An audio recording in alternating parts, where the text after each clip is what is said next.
সালাউদ্দিন কাদের চৌধুরী নাটকীয়তায় ভরা তার জীবন বিতর্ক তৈরি করেছেন নানান সময়ে।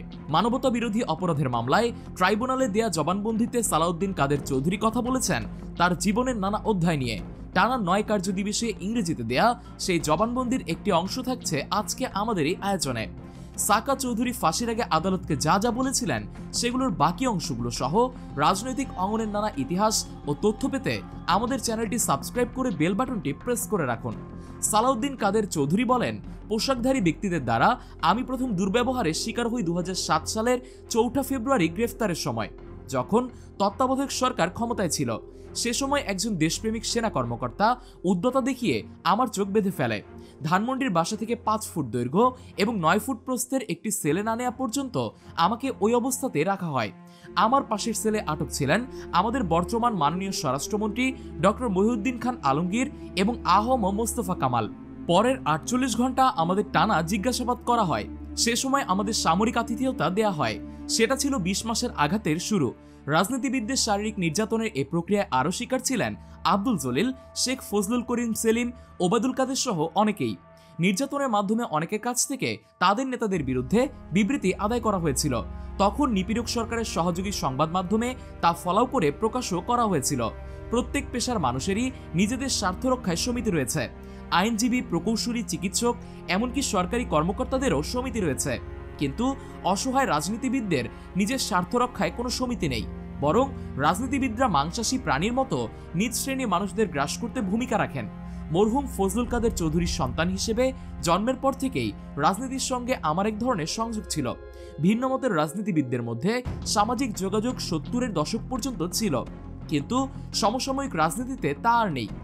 তার দীর্ঘ জবানবন্দিতে প্রসিকিউশনের আপত্তির জবাবে সালাউদ্দিন কাদের চৌধুরী বলেন, প্রথম বিশ্বযুদ্ধের সমসাময়িক সময়ে খেলাফত আন্দোলনের নেতা মাওলানা মোহাম্মদ আলী ও মাওলানা শওকত আলীকে রাষ্ট্রদ্রোহিতার অভিযোগে গ্রেফতার করা হয়েছিল।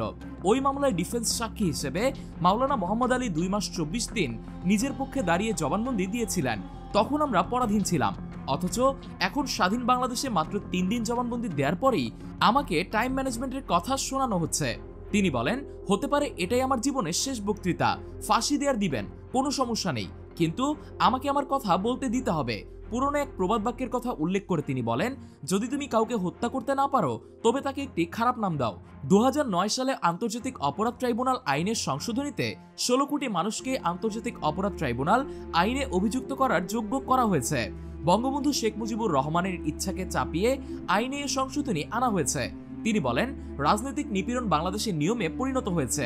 এটা জনপ্রিয় এবং নির্বাচিত রাজনীতিবিদদের ক্ষেত্রে আরও বেশি সত্য। 11 নায়কেরা রাজনীতিবিদদের বিরুদ্ধে মিথ্যা অভিযোগ এনেছিল যেন তাদের নির্বাচন এবং ক্ষমতার বাইরে রাখা যায়। সালাউদ্দিন কাদের চৌধুরী বলেন, 111-এর তত্ত্বাবধায়ক সরকারের সময় বর্তমান প্রধানমন্ত্রী শেখ হাসিনা এবং সাবেক প্রধানমন্ত্রী বেগম খালেদা জিয়াকে দেশ ত্যাগের জন্য চাপ দেওয়া হয়েছিল। শেখ হাসিনাকে চাপ দেওয়া হয়েছিল তিনি যেন দেশে না ফেরেন। খালেদা জিয়াকে তার বাসা ত্যাগ করে জিয়া আন্তর্জাতিক বিমানবন্দরে যেতে চাপ দেওয়া হয়েছিল।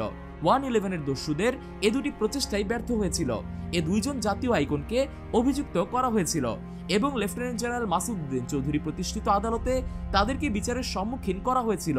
গণতন্ত্রকে ব্যর্থ প্রমাণ করতে এ দুই জাতীয় আইকন সহ জনপ্রিয় রাজনীতিবিদদের পার্লামেন্টের মধ্যে প্রতিষ্ঠিত আদালতের মুখোমুখি করা হয়েছিল। এ অপবিত্র কাজের সঙ্গী হয়েছিলেন ভাড়াটে শ্রেণীর কিছু লোক, মিডিয়ার একটি অংশ, সামরিক ও বেসামরিক আমলাদের একটি অংশ এবং কিছু আইনজ্ঞ তাদের মধ্যে অন্তর্ভুক্ত ছিলেন। যে আইনজ্ঞরা 11 শাসন সমর্থন করেছিলেন তাদের নেতৃত্ব ছিলেন দ্বিজাতি তত্ত্বের সুবিধাভোগী একজন সংবিধান বিশেষজ্ঞ। 11 দস্যুরা যে উদ্দেশ্যে রাজনীতিবিদদের নিপীড়ন করেছিল সে একই উদ্দেশ্যে এখনো রাজনীতিবিদদের ওপর নিপীড়ন হচ্ছে।